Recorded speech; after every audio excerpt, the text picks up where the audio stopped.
I'm going to bring the first module of the permanent space station to orbit, and we are going to talk about SpaceX's successful launch. We're launching in 3, 2, 1, launch. And just like that, we are flying up into orbit. We are going to start our maneuver relatively shortly to get our direction of movement towards 45 degrees so we can get a nice rounded orbit pretty quickly. Now, with that being said, this rocket is relatively simple. It does have 2 side boosters. The main module itself is going to be the standard capsule we've mostly been using this whole time, but the actual station, again, is going to be a mobile processing lab with plenty of electronics, plenty of photovoltaic cells, and, by no stretch of the imagination, a lack of, well, batteries. There's plenty of batteries in there, too. So, just like that, we are going to stage and lose our side boosters right now. Nice and clean separation. We are still moving towards the 45 degrees. We do not want to lose control of this. Oof, almost lost control there. We are almost 90 degrees to the ground. Oh boy. Okay, perfect. Not time to circularize yet. Alright, here we go. So, with that being said, we are going to hold at about 30 to 45 degrees for the moment until our apoapsis is above 65,000. So we are holding that and cut off main engines. We do have main stage cut off. We are going to deploy the fairing to give us much better control. Look at that beauty. It's like a box or an X, whatever you want to call it. So this is the actual capsule itself that we are using to control this mission from this point. Once we release and decouple these 2 pieces, the cupola will give us control over the station, and the actual science equipment is all located in this service bay, and the science module itself is going to be in the center. So, just like that, we are approaching apoapsis, so let's make our circularization burn, and we are going to set to maneuver, and we are going to throttle up to give us better control here. Beautiful.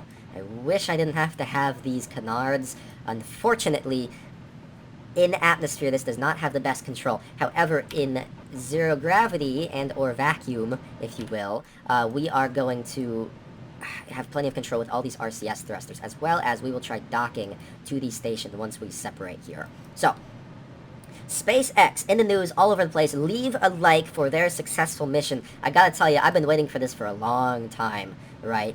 Finally, after 9 years since the last space shuttle was launched, we have a successful manned mission blasting off from the Kennedy Space Center once again. It is a monumental day, especially, and we just staged here, especially, without a doubt, from a private company. That is a milestone unto itself. You know, I don't think people realize just how important that is, right? A company at the moment, SpaceX, has monopolized space travel. And it's like the equivalent of stepping into a sports car versus sitting in a tractor, which is kind of like what the Soyuz spacecraft is. That thing is, it's cramped, it's old, it's not the safest thing on the planet, to say the least. It's not the safest thing off the planet, to say the least. So I'm really excited for a new era in spaceflight, especially for the near future with the actual SpaceX Starship, which, if you guys have not heard, the Starship SN4, serial number 4, did explode as well, which is really a shame. They were preparing for a suborbital test flight, which I think would have been really awesome, but I wasn't to be, and, you know, it is what it is, so is life. Nothing is perfect. Except for the mission today SpaceX did. That was about as perfect as can be. It really was. So, we are going to make sure our burn gets us to about 1 million meters up. We don't want to be too high. That is more than enough. We do want to have enough delta V for future missions and not have to stretch ourselves too much. And we are bringing it down here, and just under, hold on, a little bit up. Up. No, up. That's not up.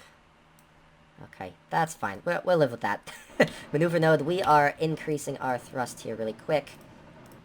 Have plenty of fuel to work with. So, don't forget to subscribe, guys. This is a quick way to get something into orbit, as well as this rocket is relatively good design to lift a heavyweight object, quote-unquote heavyweight, into orbit around Kerbin. It does give you the option to...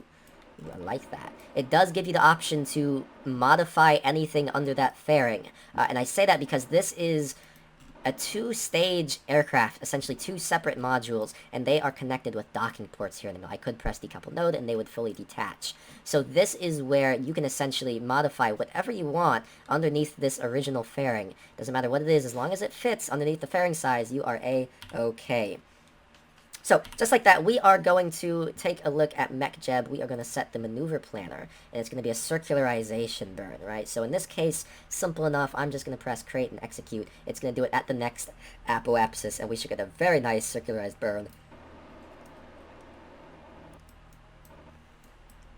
Nice, I like that. So, we're going to let it do its thing. It is going to... I thought that was a weird object. That was weird for a second.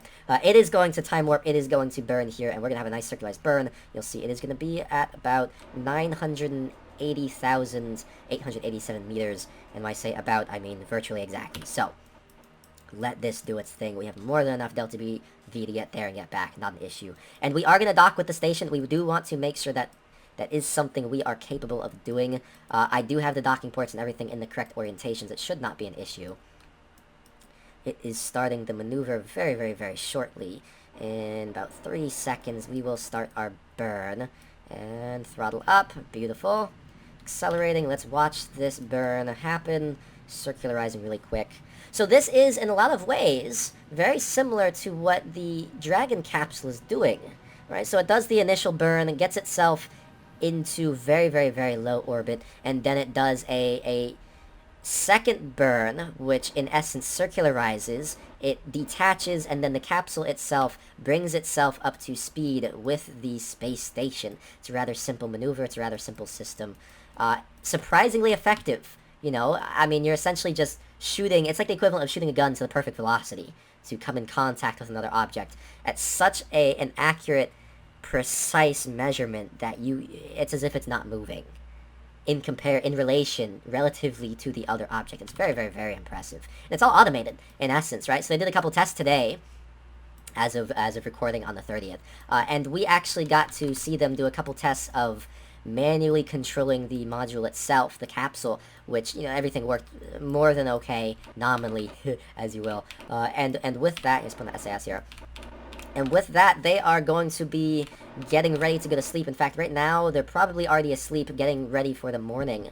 They're going to have about 8 hours of sleep, and early in the morning, they are going to be rendezvousing with the actual space station itself, which I think is awesome. And then once they get within about 200 meters, the capsule itself will also automatically dock, so they don't even have to do anything for that. They're just going to keep an eye on it. So we are going to decouple these two. Valentina is in the command pod. This is an all-female Kerbal mission, by the way. I did that pretty purposefully. I think it's awesome. There we go. We do have... Who do we have in here? So we do have Gwenwig, which is quite the name. She is piloting inside the cupola up here, and then Kima in the actual science module to do the science for us. Look at those babies deploy. I love them. I've learned my lesson about running out of electrical charge. We do not want that to happen at all. And just like that, we are going to decouple. Everything is set and ready to go. Let's just double check on this one really quick. SAS, everything is on. Beautiful. Okay, so I am going to set this to radial out. This will keep us in a very specific orientation, and it will make sure that we do not have any issues for the future. I want the space station to be in a very specific location. Make it simple for us to work with. Awesome. Okay, that is all set. We are going to make sure we are controlling... Oops. Let's undo that. Control from here. Yeah, radial out. Let's get that back going. Don't worry, we have more than enough RCS, to say the least. Plenty of RCS fueling going on. I mean, look at that. Still have 632 units of monopropellant, so we have more than enough here. Okay, so now that that is done, let's actually... set it to stability assist. We are going to decouple from the main station, and let's make sure we are controlling. There we go. We are going to decouple from the main station, and we are going to do our best here.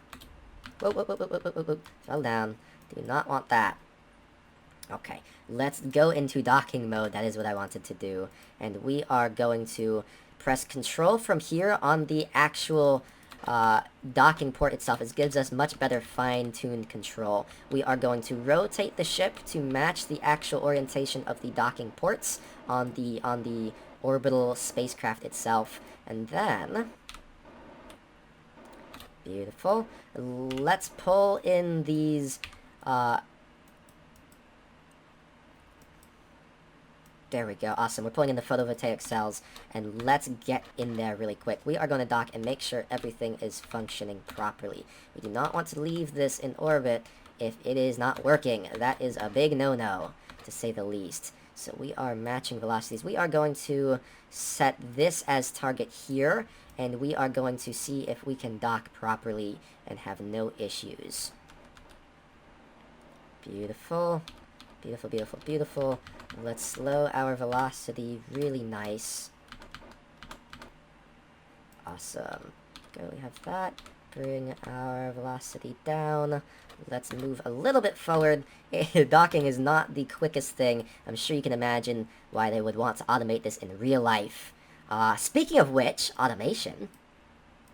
Unfortunately, I don't have this process automated, but SpaceX does. And you know how they do that? Well, my friends, I can tell you right now, they have a quite substantial processing capability to have all of that run 24/7, make sure it all, thousands of times a second micro changes in the orientation of the vehicle. We're going to lower that there. And you know how you can do that from home?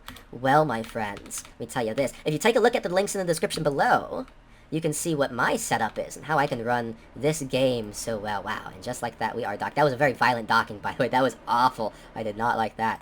Okay, so we are going to open up this bay, and we are going to do some science.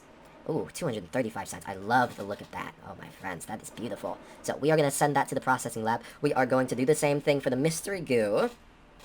Extra 95 science. I love to see that. Log pressure, 110 science. Love to see that. Log temperature, 75 science. Love to see that. We are going to do a crew report. We have collected the science from this in the past, but actually doing it in orbit gets you a lot more science points. So we are going to do that here as well. And then last but not least, we are actually going to have Valentina. Let's see if we can get this, make sure it's all working correctly. We are going to have, you know what, let's see if we can get Gwenwig out there to do a delightful spacewalk. Let's see where she got herself out to. Oh, nope, the hatch is covered, so I'm going to have Valentina do this instead. Beautiful. See? Oh, I love that. I love that. Love, love, love, love that. Okay, so EVA reports. We are going to... may or may not be able to. So let's get her back on board. And let's see if we can review store data. There we go. And we're going to also send that to the processing lab. They are going to have way more than enough science to do. So we are going to start research. Beautiful. Awesome, and we are going to let them do their thing. They're going to be up here for quite some time, to say the least. Oh my gosh. A little over half a year, actually. Well, good luck to them. It's going to be quite the lonely time. But what I am going to do in the future is I'm going to dock more sections to this space station. We do not want to leave this up here doing nothing. Not that it's going to be doing nothing. We're getting quite a bit of science out of it.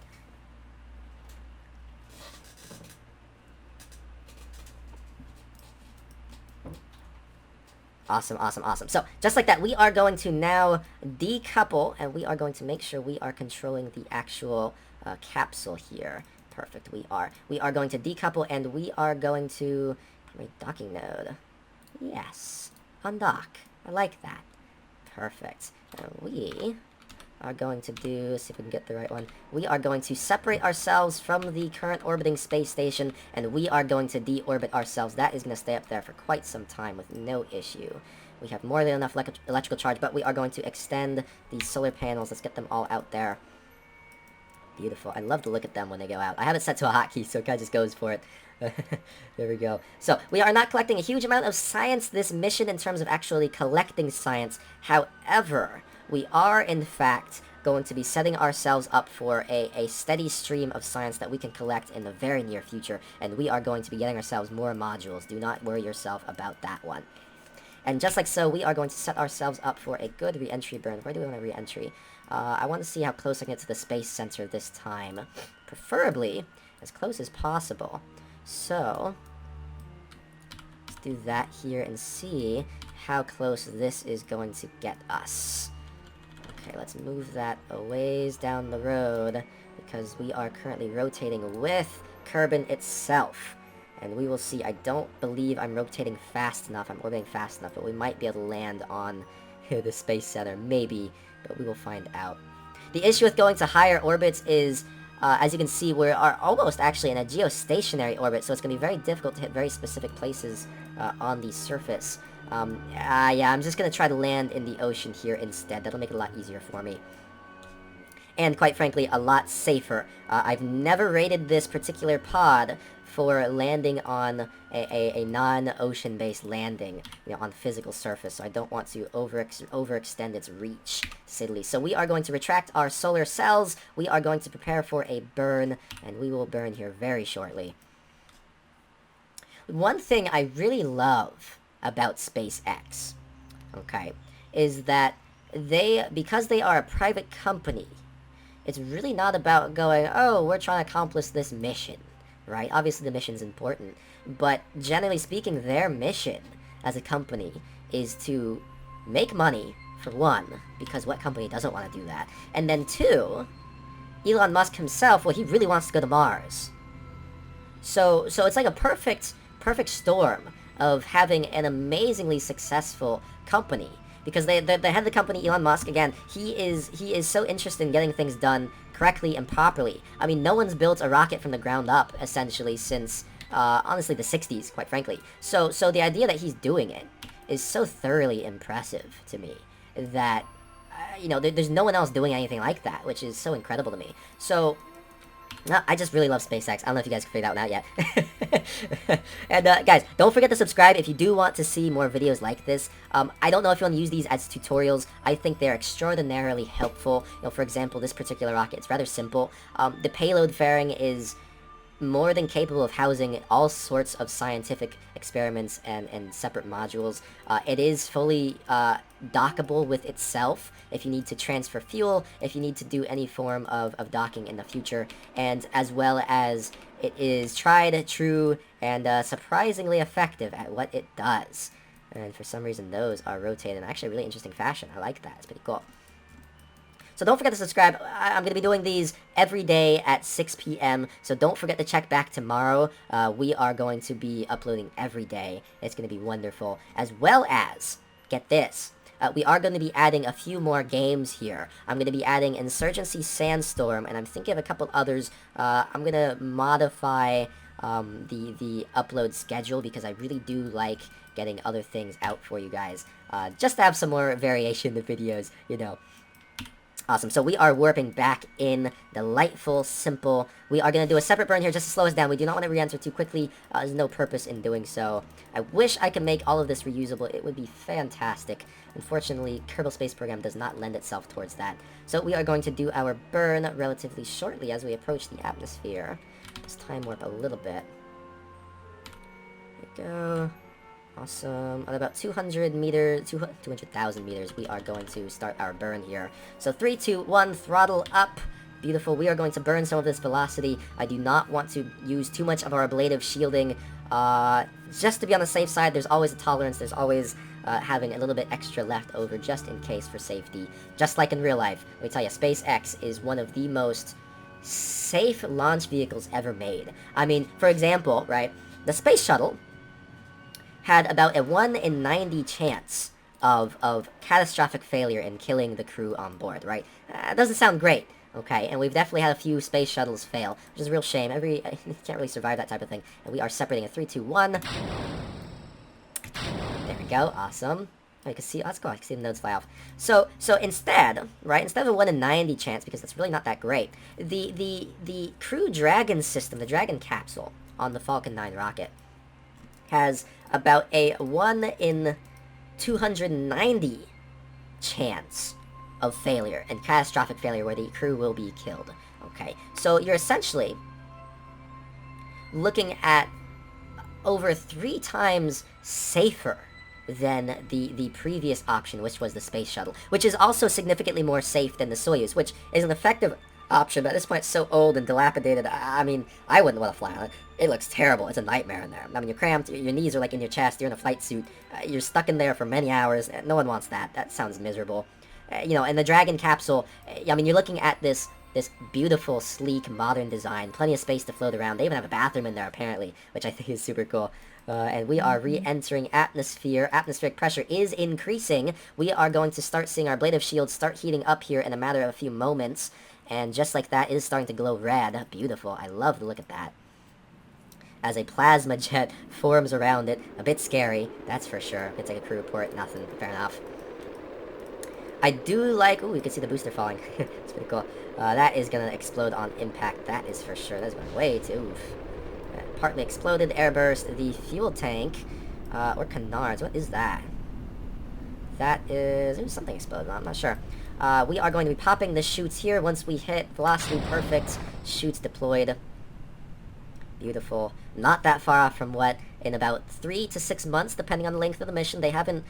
the mission itself is still a test bed. They want to see how well the capsule survives throughout an extended mission, right? So they're trying to extend it to as long as they can, to up to 6 months, and get that going. Because if they can do year-long missions with the capsule, which I'm sure they probably could, then they have, quite frankly, a fully reusable, extraordinarily successful system. Mission so far has gone without fail. So, yeah, I don't know, guys. I don't know if you can tell, but I'm extraordinarily excited. Extremely excited for the future of spaceflight. I'm privileged to be alive during this time. I mean, we all are. It's such a huge turning point in space travel. Because now other companies, you know, Blue Origin, Virgin Galactic, there's other companies right, you know, hot on the heels of SpaceX with their own reusable designs for sending things to space. And I think that's wonderful. It truly and genuinely is. And we are about to touch down. I am going to bring it back to real-time speed. Oh gosh, that is slow. We might be able to do some science here. We are in a desert, so let me actually see. Crew report. Ooh, science. I like the look at that. Actually, let me review the report. Fair enough. Your records of the crew's assessment of the situation. We're going to keep that. We're going to do an EVA here. Let's do an EVA report. Nothing. Fair enough. I don't think a spacesuit was entirely necessary to get here, was it? Well, physically here, not really. And then some more science from the surface sample. Lots of sand. We have to clean our equipment afterward. I love that. Definitely will. Reusable spacesuits and all that. Perfect. If you guys enjoyed this video, do not forget to like and subscribe. We're going to be putting up videos like this every day. So, I will see you guys tomorrow at 6 p.m. Adios, guys. Bye.